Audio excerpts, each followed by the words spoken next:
How to delete repost on TikTok. Hi everyone, welcome to the channel. This is Rose and I'm here to guide you on how to delete repost on TikTok. Watch the video till the end and without further ado, let's dive right into the video. Launch TikTok app on your device.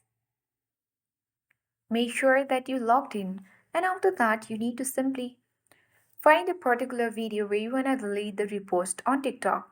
For example, if this is the video, tap share icon at bottom right corner of the screen and for the demo purpose let me show by reposting this video. Here you will get the option of repost. Let's select that and repost this video. So there is the notification that you reposted. Again tap the share icon and tap remove repost.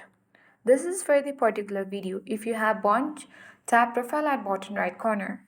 You will see the repost icon next to the lock icon. And here you will see all the list of the repost video. Go ahead and open particular one. And after that, tap share icon at bottom right and tap remove repost. In this particular way, you can remove and delete all reposts on TikTok. I hope this guide was helpful. If it was, then do like, share, comment and don't forget to subscribe.